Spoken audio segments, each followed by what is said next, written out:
So the other day I was talking to my aunt and she literally said, "Kat야, 너 이거 하면 안 돼." And then she said, "Why are you talking about our family? Why are you telling people about it?" When your aunt said that, she's focusing on the fact that you're not bringing honor to our family because you're talking about our family secrets, you're bringing up painful, embarrassing stories to the public. Shame thrives in silence, secrecy, and judgment. And so that is kind of what's associated with we're not allowed to talk about stuff with shame because there's secrecy, there is this element of judgment. And shame in my family. Shame was a silencer. And so a lot of this notion of the honor and shame of the family is in relation to who? Other families, other people, right? The rest of society.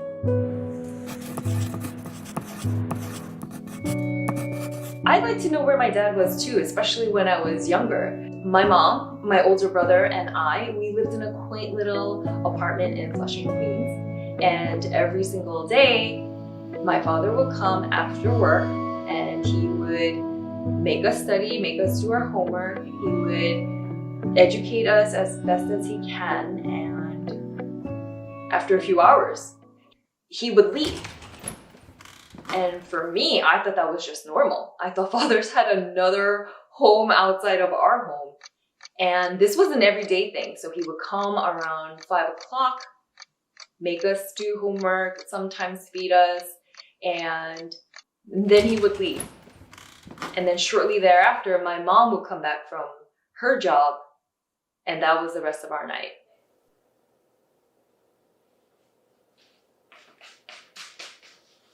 While I thought that was normal and I just presumed he had another home or he had his home that was separate from ours, I realized he was actually going to his home, his first home, the home with his first wife, I presumed, and whatever family he had there.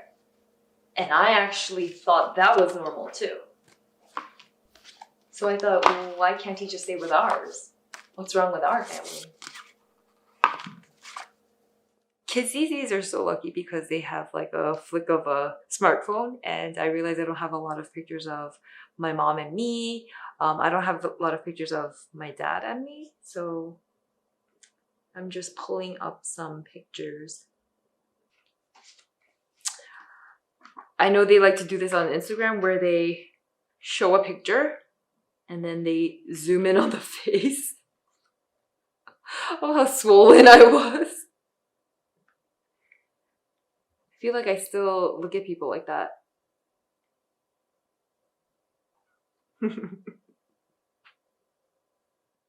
20 years apart.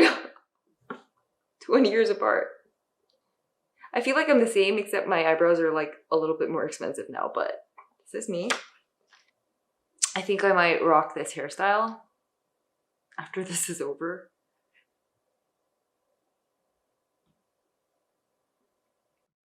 One of my favorite pictures of my mom and me. This is the best family photo, and it's my favorite family photo.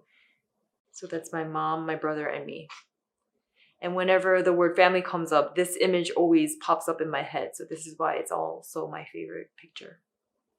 I don't think I have a lot of pictures where I'm just very like dainty and like girly.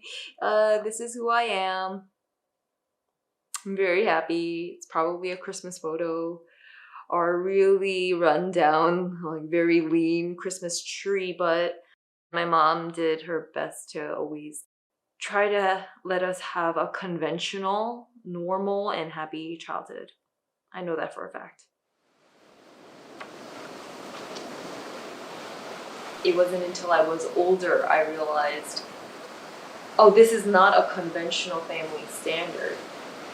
Because when I went to friends' houses to play, I would realize sometimes their fathers would be in the home.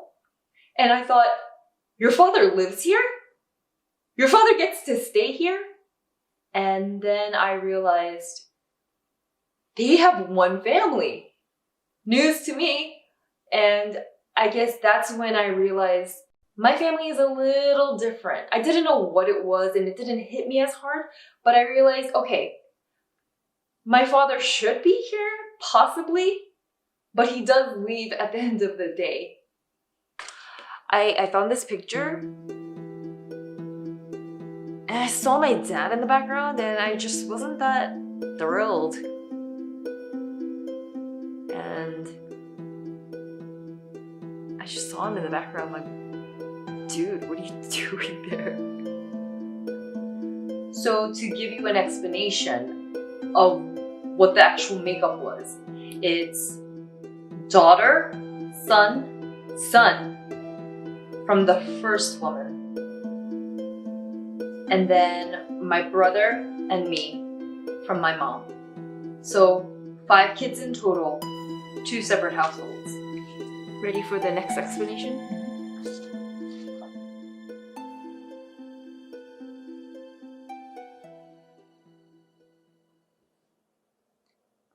I don't have a lot of pictures with my dad, but the few that I have, it's so awkward to see. It shows that I'm not very fond of him. Like, I'm so awkward. It's like, I don't really want to be here. I thought this was really, really funny. It shows a lot of my essence. I'm looking at this picture and the way my dad has his hand around my shoulder is like I'm his like pal instead of his daughter. And in Korean, there's this word called 딸바보, which is daughter dummy. It's a term for fathers who are just so in love with their like cute little princess daughters. I don't think he's a 딸바보, and I don't think I'm that kind of 딸. As a child, what your parents say is what it is. So he would say, you know, you have a brother and a sister and another brother, aside from my main brother, if you will. And I think my father would inject these pieces of information and this fact. And I think when he left to go there, you know, his routine was to come and then go. And then we were left with my mom, my brother, and me. My mom would remind us, no, they are not your siblings. No, do not believe that. She did not want any connection between her kids and his other kids. My favorite photo of my mom. She's very pretty. Is there a resemblance? I feel like this was in Hawaii. I think these were some happy times, so I really like to think about her in a very happy stage in her life. I feel like I have like a habit of crashing birthday parties. I'm happy, I promise. I'm very happy. I really want to show you this one. Okay. I don't know how I got this photo, but it's pretty cool and pretty vintage. It shows how much of an academic my dad was. But do you see the resemblance? Do you see this resemblance? I looked at this and I was like, whoa, we have similar taste in glasses. Wow. If I didn't know them and they're behind the story, I would think this is such a cool, fresh, vintage picture. I mean, I think my mom's style is it's so feminine and lovely. It's very Farrah Fawcett, a Korean Farrah Fawcett. And I think my dad always had like cool specs.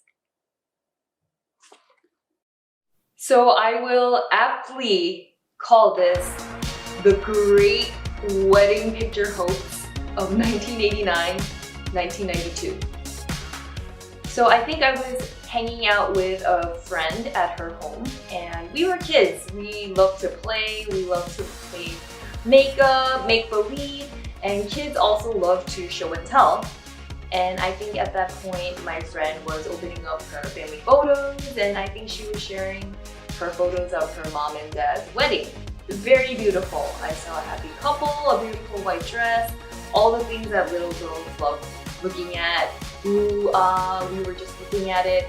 And I saw this couple, which is her mom and dad, and I thought it was very, very lovely. And they looked all happy, and it was just a beautiful set of wedding pictures. So I naturally thought, my mom probably has her own set too. So I would go home after playing with my friend and say, hey, Mom, where are your wedding pictures? Can I see some? My friend showed me hers and I want to see some of yours. And I think she stopped in her tracks for a bit and said, well, I don't own any of them. I left them all in Korea before I came to America. Plausible answer. A few years down the line, we're older elementary school kids and my mom wanted to visit Korea, visit her mom, her family, and it was my mom, my brother, and I went to Korea for summer vacation. So while I was there, we were staying at my grandma's house and I said, while I'm here, why don't I ask them? Hey, Grandma, where's Mom's wedding pictures? She told me she left it here before she came to America. May I see them? My friend showed me her pictures and I thought they were very lovely. I want to see Mom's. I think my grandma must have been taken aback, but she had the sixth sense to realize I should probably tell this little girl a white lie or just go with it. So my grandma actually said, ooh, at this point, I sent these wedding pictures back to America, to your home, so that you can have it. So I thought it was okay because I thought the wedding pictures will be waiting for us in New York. So when we came back to New York, I asked my mom again, where are these wedding pictures? And she said, I don't know, I think they must have lost them in the mail. So why I say it's circa 1989 to 1992, I've been believing in this little white lie from age 5 to about age 9. So several years of me believing in this wedding picture hoax. So I didn't think nothing of it, but I figured I will never see these wedding pictures, but I'm sure that they exist. So I just trusted what these adults were saying, and yeah, I just left it at that. I actually like this picture of my mom and dad. If I didn't know the reality behind everything, I would see this picture and think this is a very pretty picture of the two of them.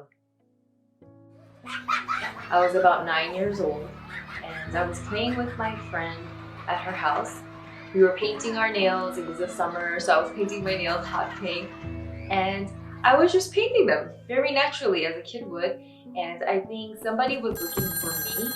I don't know if it was my mom or my mom's friend, but they had called her house. And she picked up the phone and then she handed it over to me. I don't remember how that news was communicated to me, but I remember taking the phone. The news was then communicated and I just stood there like, huh, okay. I gave the phone back to her, she hung up, and I continued to paint my hot pink nails as if nothing happened. And soon thereafter, I think it slowly started to sink in what that meant. And I don't know what it meant, but I'm not gonna lie. I felt relief. I don't want to say that I was happy. I do not want to besmirch the name of the deceased, but as a kid and what image I had of my father, when I heard that news, I was relieved. I was very relieved. When he was alive, he was absent. When he was dead, he was just as absent. So it didn't make a difference for me. My mom made it very clear that after my father passed, none of the connections with him were alive either. So it always remained in my memory, in my heart, and in my being that my family was my mom, my brother, and me. No one else. This is something interesting. At our church, they have an entire season where a photographer comes in, sets up, and take pictures of every family in the church and makes an album out of it. And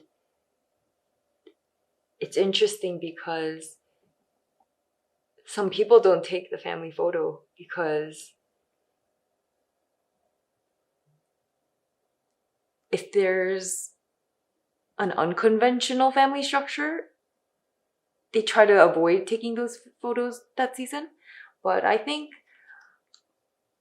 I'm gonna say good for my mom for taking these family photos, because number one, where else are we gonna take our family photos? And I don't think she was bothered by the fact that it was her, my brother, and me, and the three of us, and there was no husband or man around. So good for her for taking these pictures. And I would go through that church family album and always see our family picture there too. Because why not? We are a family. This is my family. But that's all part of the church family photo album.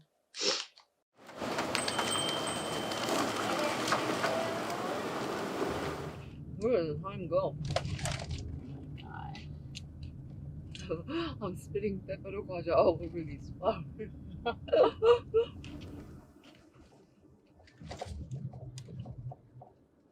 When was the first time you ever came with me? So my father died in July of 1992. About 10 years later, my mother passed August 20, 2002.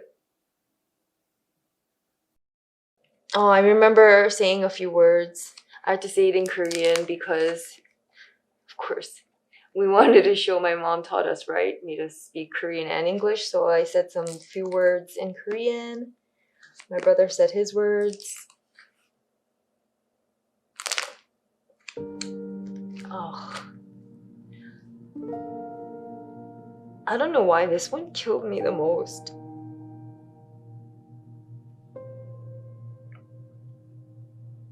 You lay a flower and then you say goodbye.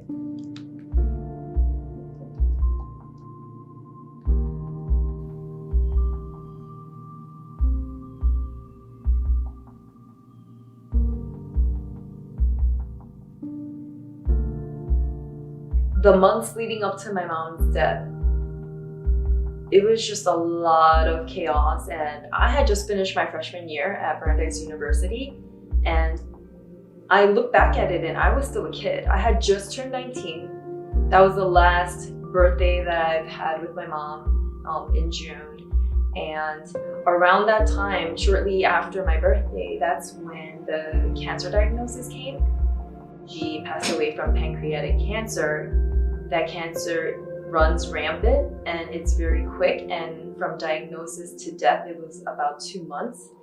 I was a kid, but I was very responsible. I had a job at a law firm, but I had to quit because I wanted to go with her on every single doctor's appointment. I wanted to be there for her, and I think I spent the rest of that summer from June until the day she died in the hospital with her. And it was a very hard time for me as a kid, and to see a body deteriorate and see the last moments on earth. But because I spent a continuous full 2 months with my mom, I was actually like so happy to be near her and so happy to be taking care of her.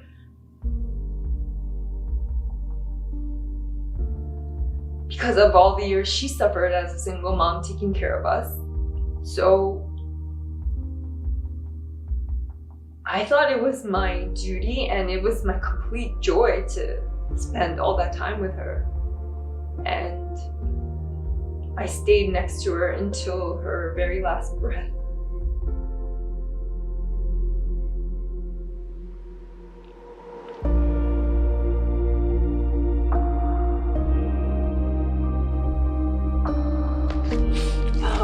I didn't even recognize this picture until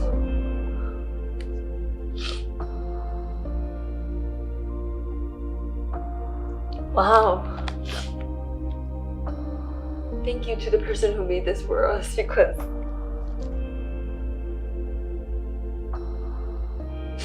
That's kind of a beautiful picture, you know?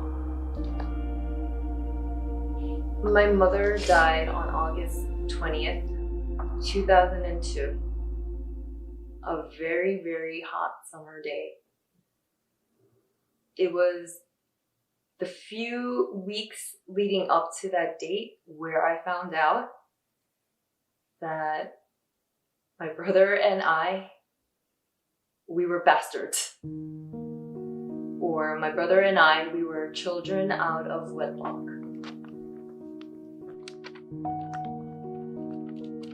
I had really hoped that they were a married couple, but I think ultimately it was my body and my mind and my heart that was just protecting me from really knowing that truth. And I want to believe that it was because my mom was protecting me from this truth.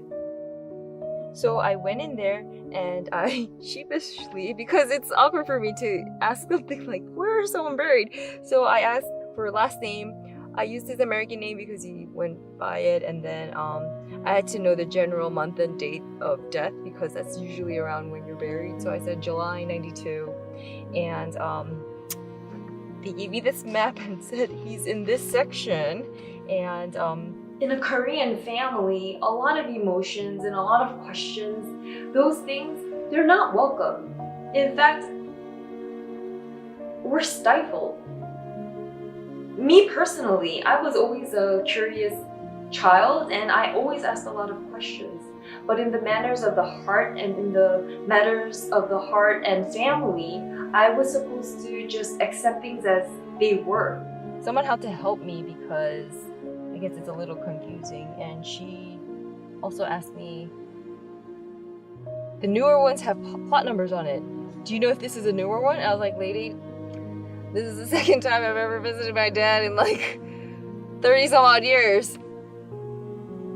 I just didn't like that disunification, especially when a family is supposed to be one unit, and that just hurt me a lot.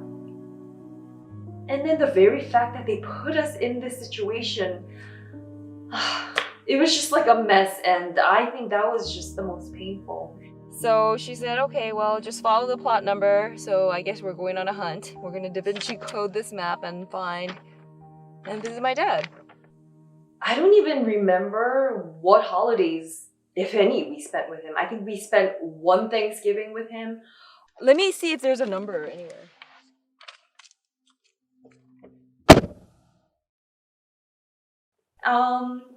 Another thing that hurt me was this disproportionate expectation between a father and his children. Okay, almost there. Does he even have the right to be our disciplinarian when he goes away? Like, he doesn't see us.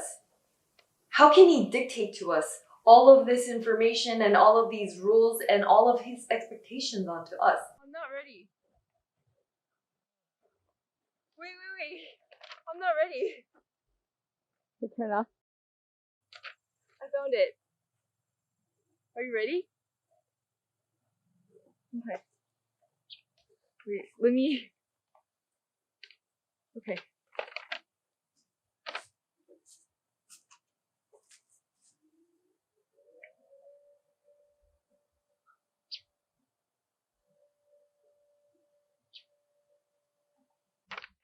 At first I was just like looking for the numbers like it was a game, but like I guess like when I went near it, it was like 끔찍해, like kind of like scary, because I mean he died earlier than his neighbor, so like the gravesite itself looks very antique-y and like I guess oxidized, and also it just seems a little lonely and not as decorated.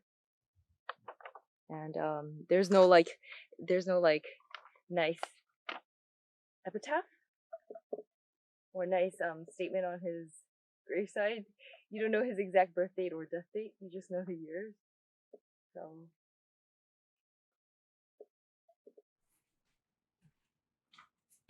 you know, I really need to say this. A lot of people and a lot of adult children right now think their mom is the best, and I'm sure they are.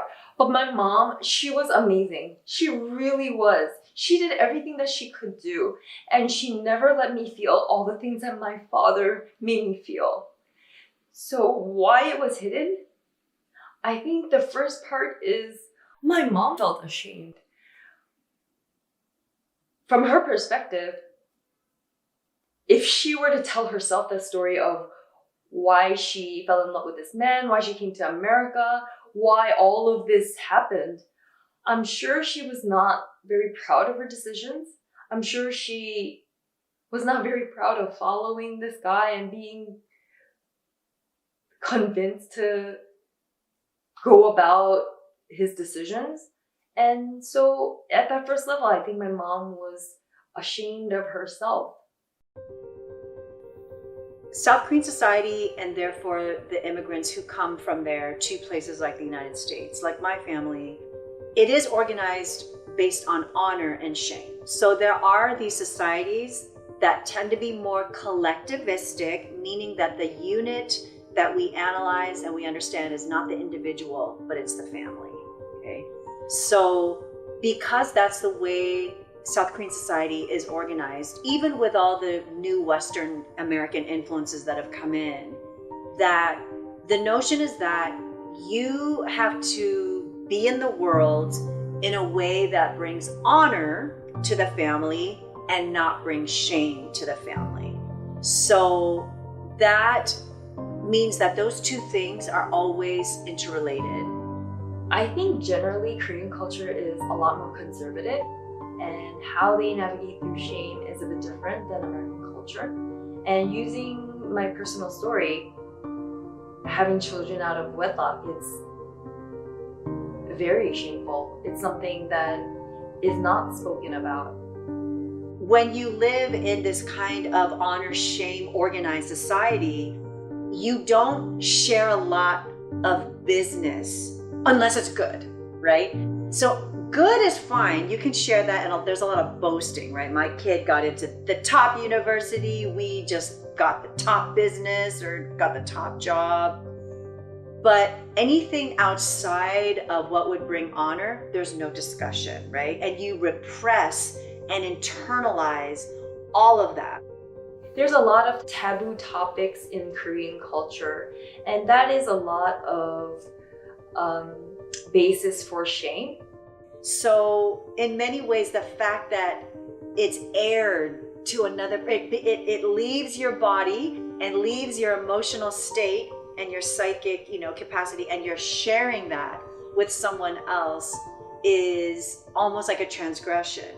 It is a very shame-highlighted culture. And I think I would have been more comfortable talking about my family situation, the fact that we are children out of wedlock, to people in America, like much more comfortably than people in Korea. Right? Because you're supposed to repress everything within that is not affirming or doesn't raise your status or provide honor.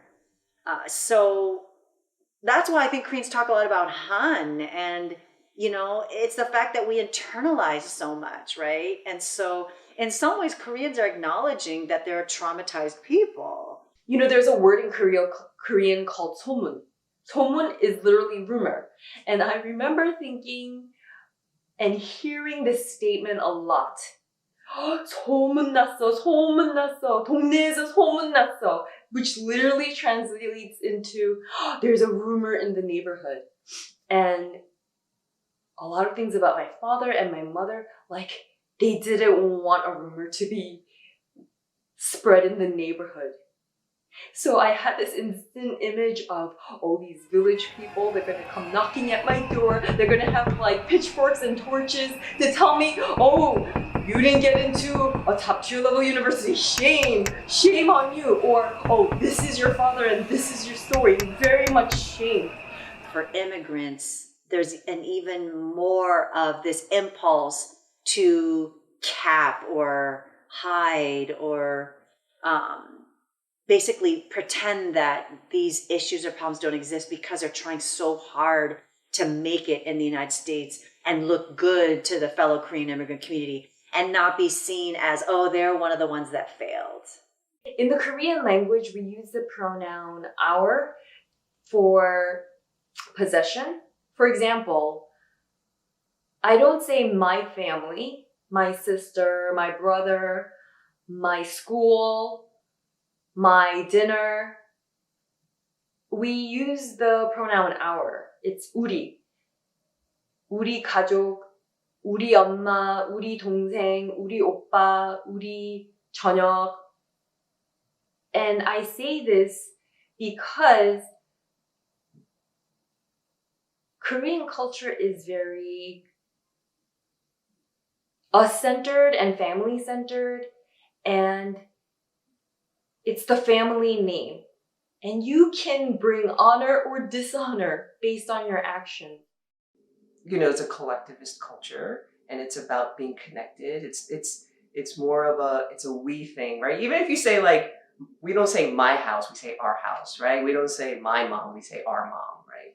And so on the one hand, that's great. I mean, I think there's so much warmth, there's security and all that, but it can be a harsh thing if there's like severe judgment. Do I think it's more intense in South Korea? Yes. But that's because you're never able to just live for, by, unto yourself. Your actions reflect upon and have major consequences, usually for your family unit or the community you're a part of, and hometown. It can go, however big it makes sense. When we were younger, my mom was noted as a single mom. Yes. And it's different because, well, I learned later, we were born out of wedlock, she was a baby mama, right? But the fact that my father died, it was better that she was a widow than a baby mama. Yes. It was so weird. Can I ask you a quick question? Yeah. Did he have another marriage already with kids? An entire So she was a family. mistress who had children. Yes. Okay, got Yes. it. I just wanted to understand the full context. Yeah. Yeah. So she, I hate even saying that word, but Yes. technically she was. Yes. And then even further, that was kind of like kept under wraps. But when he died, it was good that we can say, oh, she's just a widower. Because being a widower is better than a mistress. Do you know what I'm trying to say? Yes.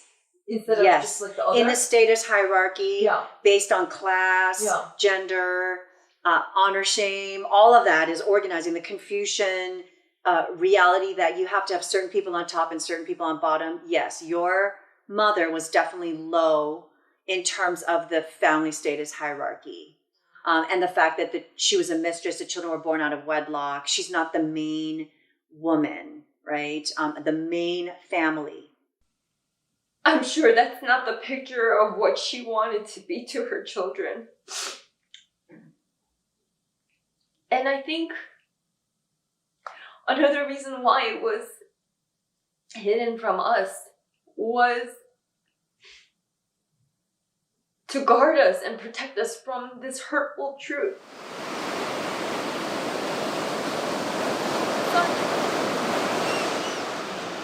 나는 역사를 그냥 알고 싶어서 난 분명히 그런데 무슨 찾겠어. 역사 좋지도 않은 역사를 너는 뭘 그렇게 알고 싶냐? 왜 그런지 알아? 나는 아버지가 왜 이상한지, 왜 이런 짓을 했는지 그걸 이해하면 그거 이해하면 그 사람을 더 용서할 수 있는 것 같아. Okay. Have you ever done your own geography? No. Oh. Are you curious? We were doing some good faith work in India at my church in 2019. And we were learning about making up your family tree.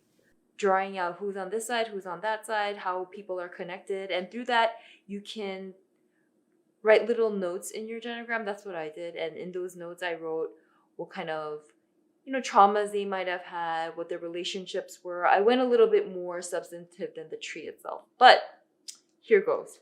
So I would draw my dad. So while we were Draw my mom. encouraging these students to make up a family tree, we were there to kind of help out and help them create their family tree, give them some advice. And then I just saw the students working on their family trees, and I just sat down on my own. I sat down on my own and I started to build my family tree. Grandpa. And then this is what this side looked like for me. People were having a grand old time thinking about their families. This one student, I think she had about 50 first cousins because she had about umpteen uncles and aunts. But the fact that she could recollect all that and I couldn't even recollect an entire side.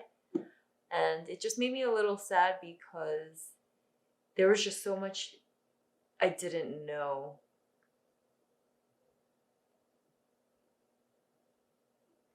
And just so much to uncover.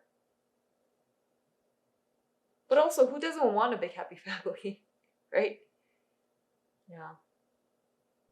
I only know his name, his birth year, his death date, the children's names, and nothing. Each person has the story, right? They have the answer. And it's just this process of unearthing it and finding out what's there. And so what we try to do is to bring the unconscious to the conscious, or just stories or themes or messages that folks have been so used to telling themselves and thinking it's just natural. And sometimes it's the counselor that comes in and says, I wonder if there's another way to tell this story.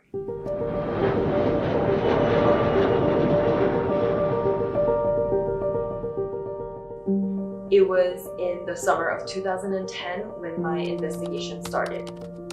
A lot of law firms were becoming defunct. All of these offer letters for jobs were being rescinded. So here I was with a JD, finished my bar, thinking I did everything right, but all I was left with no job, no prospects, and a lot of my thoughts. I think when I first contacted my brother, that was like the most nervous because I haven't talked to any of them for years. This was the moment when I was starting to be very introspective, thinking about who I was, what my story was, what my background was. It's interesting because I feel like I'm still in the process of my process. So the joy is not like, oh my god, yay! Like, I do feel very happy and thankful and ambivalent too. But overall, it's a very good experience. I love having to say I have a sister, and I love bouncing off ideas with her, and that's kind of new, and that's kind of something that I really, really like about our relationship. But again, like, this is the third physical meeting, so we've come so far in terms of our relationship by just even meeting just 3 times. Turn right onto 9th Street. I was very torn because, my mom had kept that family from us and cut ties with them. I thought by meeting them, I thought I was not doing right by my mom.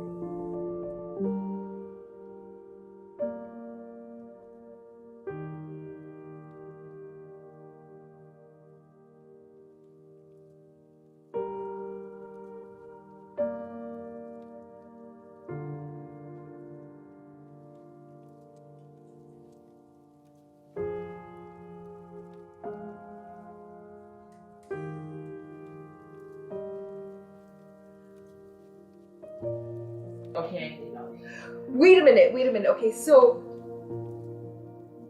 you guys knew of us and was incorporating us into your conversations and all of it? When was that? Okay, so we arrived in LA. Yeah. We spent about 2 weeks there. Yeah. And then we arrived in New York. And we moved into your mom's apartment in Flushing. All 5 of us with our immigration bags. Your mom, our dad, the 3 of you. Moved into your mom's apartment. Mom, brother, was I around? You were a baby. Of course you were around. I was one. No, you were a baby. Because we arrived in January. February, so I was so 6 you're months. I was an old. infant. So I only remember you as a sleeping baby. I never really... I don't sleep much anymore. No, but you were basically baby held by your grandma. So your grandma was there. Did you know that? Your grandma was there in your Flushing apartment. I don't know if you remember that apartment in Flushing. I do. We lived there until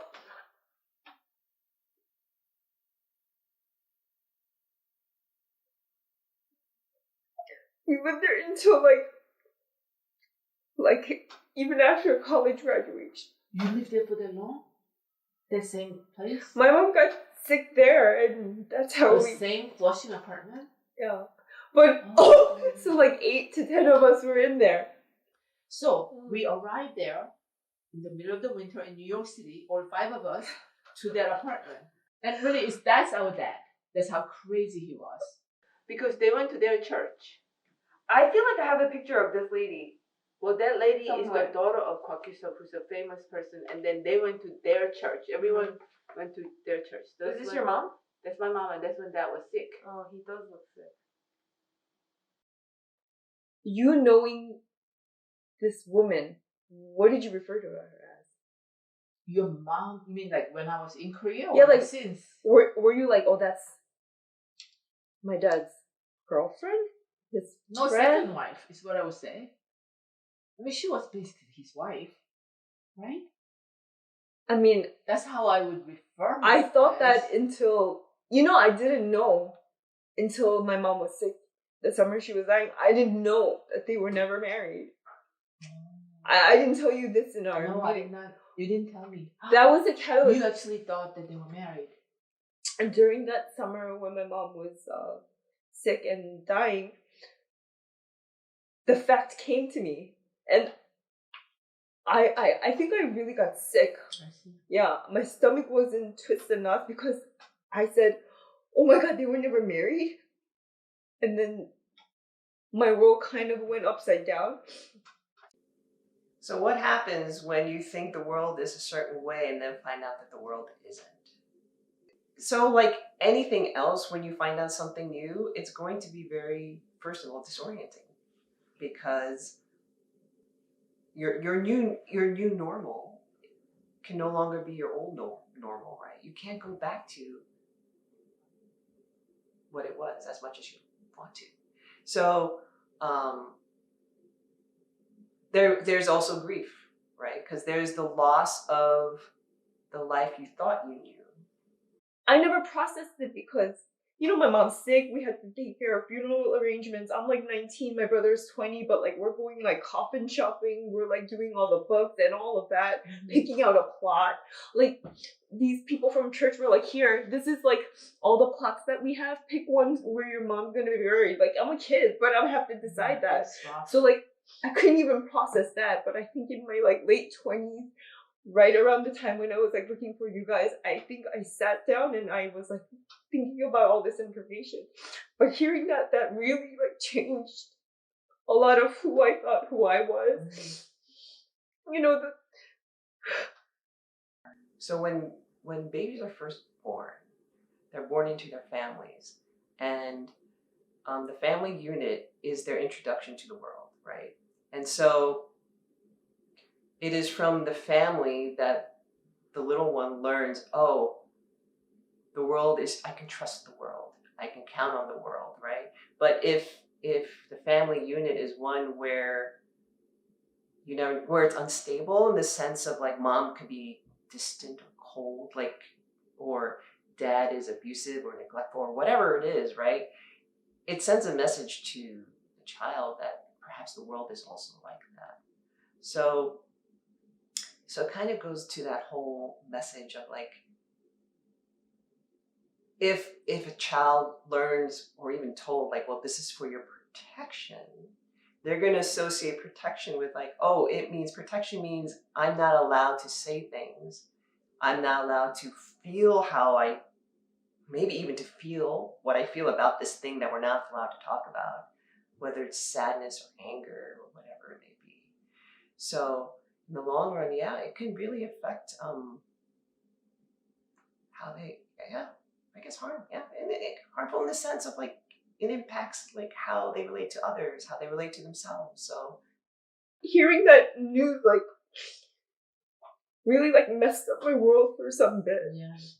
You But I think I shared with you when we last talked that what I saw was love between your parents. No, it really is true. I mean, they did something really stupid, right? Our dad was married and had 3 kids, Then fell in love with your mom because they were working at the same bank. Yeah. I'm not gonna take away that love that they had. You know, he was madly in love with your mom. And he then moved to Hawaii with her. Left Do you know what year that was? 1973. We were 7, 5, and 3. Yeah, 7, 5, and 3. Yeah. I think the relationship that they had was real. Love was real. And they had 2 kids together. But what did you think when you were like a kid and your dad decides to? Oh, you know, this is very common among Korean men, especially men with certain means, right? Like they had several wives or girlfriends, wada. Womanizing was not necessarily considered like the end of the world. My dad was not unique. Our dad was not unique in that regard.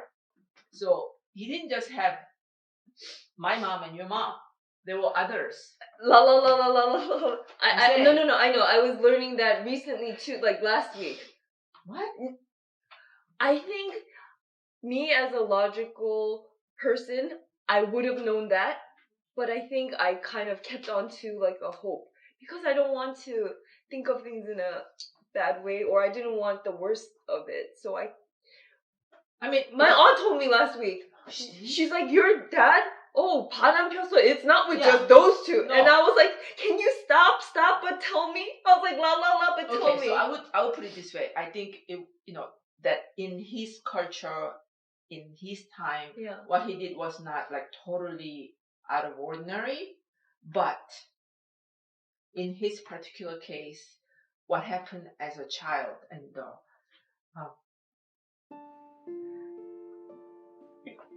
the pain he had, the harm he experienced as a child, made him, who he was. He was hurt. He experienced some really hardships as a child. I'm not making excuses. So I think, he didn't have a good foundation. He didn't have a good moral foundation. Who does stupid things like that? Even if you fall in love with someone, you are married with 3 kids, what the heck are you doing? You're stupid. So he obviously did not have a good moral foundation because he was hurt as a child. They abandoned him. They abandoned him and his sister because their mom went to Seoul to support her son in medical school, and left these 2 kids back in their hometown to take care of themselves. One was in middle school and our dad was in elementary school. I don't know what happened to them. They had no adults No around. adults, no. So just the 2 of them, abandoned as small children. Yes. And, I don't know everything that happened, but, their family life, as I understood it, has some difficulties because dad's dad has some sort of a drug addiction. He was like a bureaucrat dealing with hospitals and clinics, and I think he got addicted to heroin. So Dad would tell us his memory of looking for the grandpa so that he could stop grandpa from taking drugs. So he would tell us that he would go to the clinic and banging on the door, "Where's my dad?" I'm like, what kid would have to do that? Oh my god. Yeah, so I think, I'm not making excuses, but I think that he lacked something, right? And he also was needy probably, and, wanted love, whatever that was. And the love that he wanted was destructive love, not constructive love. A lot of things he did in life was destructive, including alcoholism. And a lot of bad decisions he made. Lots and lots of stupid, bad choices he made. Yeah. So you asked me, how was it?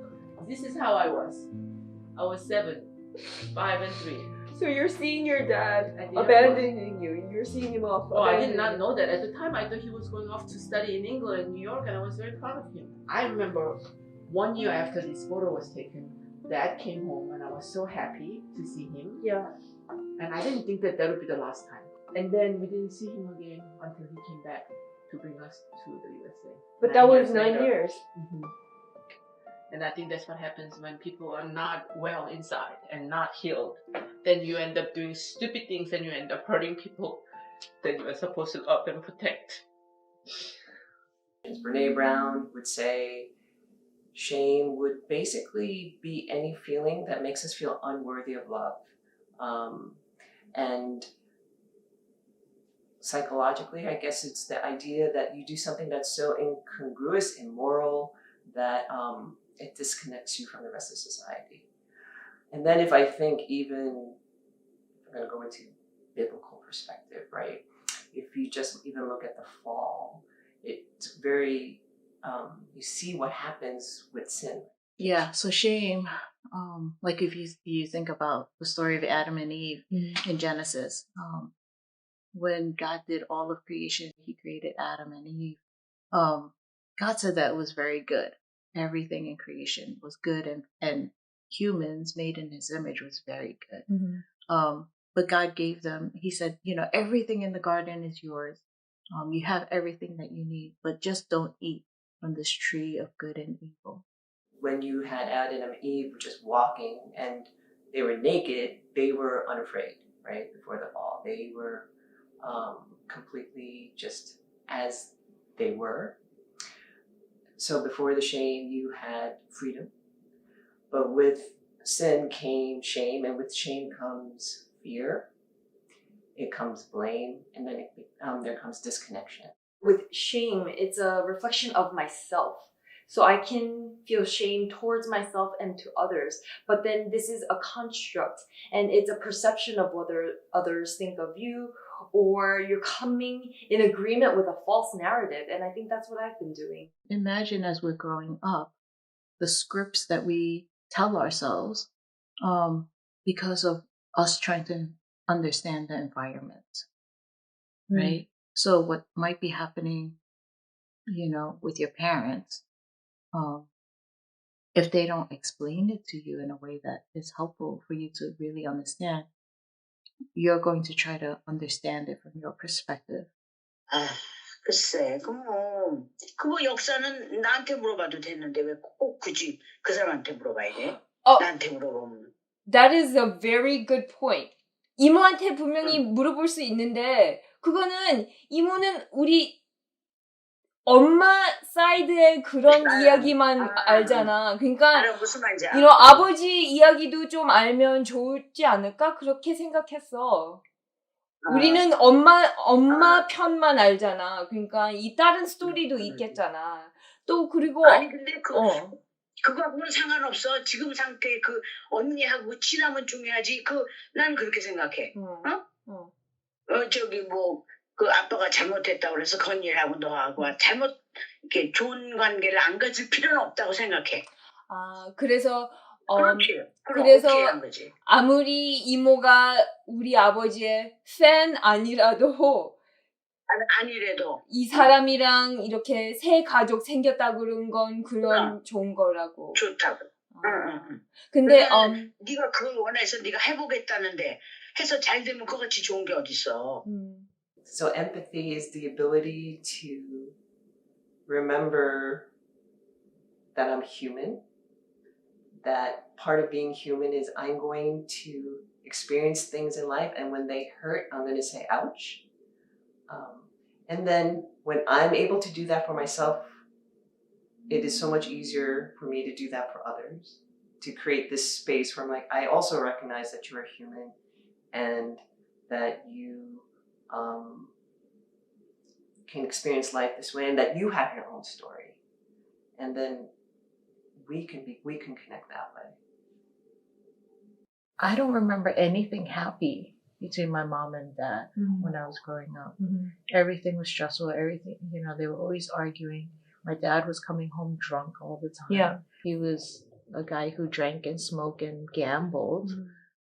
Nobody knew what was going on in my life. And I think if I really didn't have like the church and the community there, I would just be living this really disconnected life. When you had this community where you felt comfortable to share it with, it's almost like you're bringing all this dark into light, and all of the shame you're kind of bringing to the forefront and being like, these are things I want to like make dissipate. Right. So it's almost like you're getting rid of shame by bringing it to the light. Right. Yeah. Oh, that's exactly how it is. But who did you want to forgive? Probably my parents. Okay. Or what they did.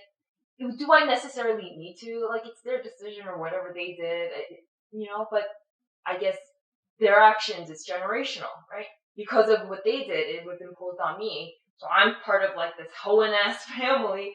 So then because of that, it was transitive for me. Like, because shame was that relentless commitment to secrecy. It forced me to bury everything as if it didn't exist. Or if it was a page in a book, it was something that was to be turned and never looked back. And because of that, I was never able to reveal anything or discover anything to work through. Your emotional life was very stunted, and it was very repressed.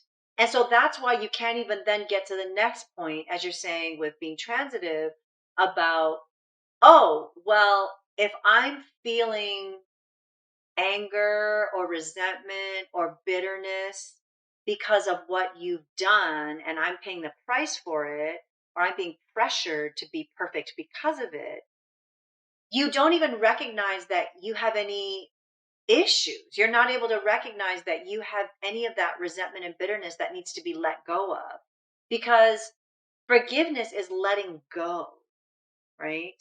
But if you're not even taught what emotions are or what they look like or how they manifest, then you're not even going to know that there's any emotions to let go of. So how would you know that there was any forgiveness that needed to be done? In my moments of forgiveness, I was able to do that because it was a choice. I was able to do that because of information. So shame impeded on forgiveness. And then it impeded on my healing. So transitively, shame was an impediment to my healing. And I needed to know that information to help me go through each step. Acapulco. 어딨어? Acapulco's right here. I always wonder where Acapulco is because my dad went away without us. But got me a souvenir from it. And this is me finding out where it was on the map. God's love never diminishes, and that's hard for us to understand. But that's the truth, and I think that's why we have to go back to some of the things that are really truthful that it's hard for us to understand and actually make that our foundation. If that was covering our households and our minds and hearts, I feel like sometimes things would have been played out a bit better. Right, yeah. It sounds like even if there are people in society, even if there are people in the world who are going to label you or say whatever, it's like what God says about you triumphs over what society, what the world says. And we either choose to believe what God says in His Word, or we choose to listen to the world. And the people around us, they will continue to judge us or condemn us or try to make us live better. And whatever that better means, none of us can strive and achieve. Lord, I pray for Kat to live fully into who you created her to be. Thank you, God, that she is your beloved daughter. We thank you for your love for us. In Jesus' name, amen. Amen. I just wanted to ask, what does your tattoo mean? It's Bat Melech, and it means daughter of the king. It's from 2 Corinthians. It's because it was a reminder for being daughter of the Most High.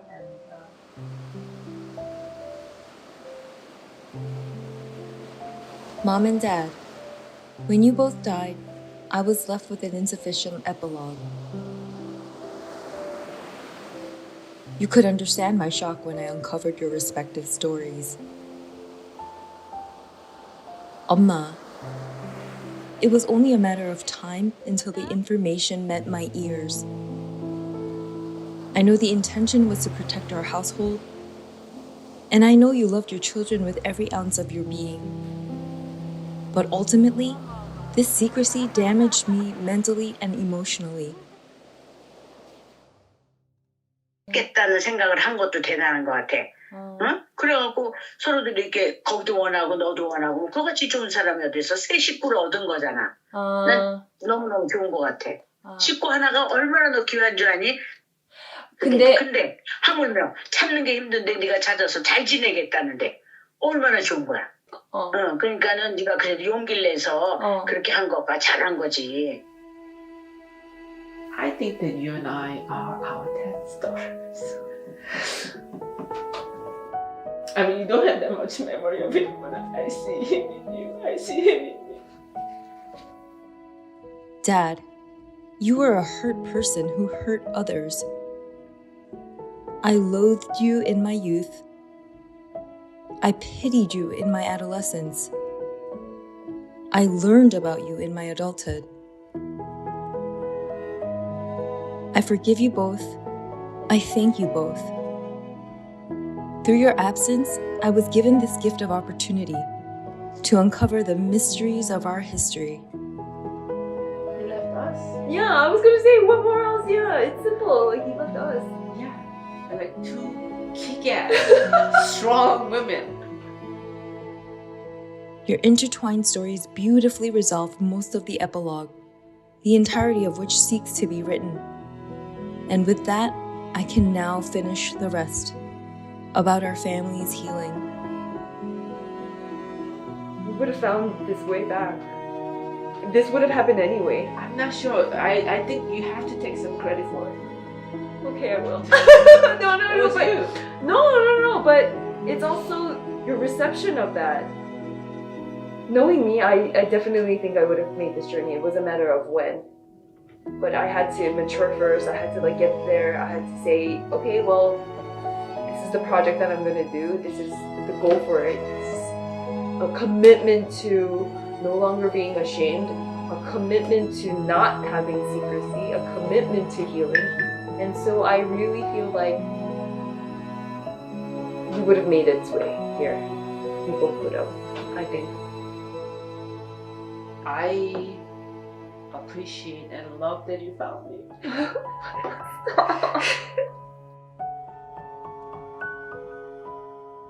I didn't know. I knew I had a sister, but I didn't know I could have a sister.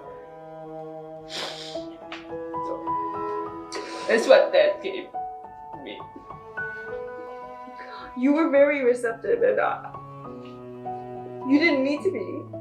Well, I'm not stupid. It's a smart thing to,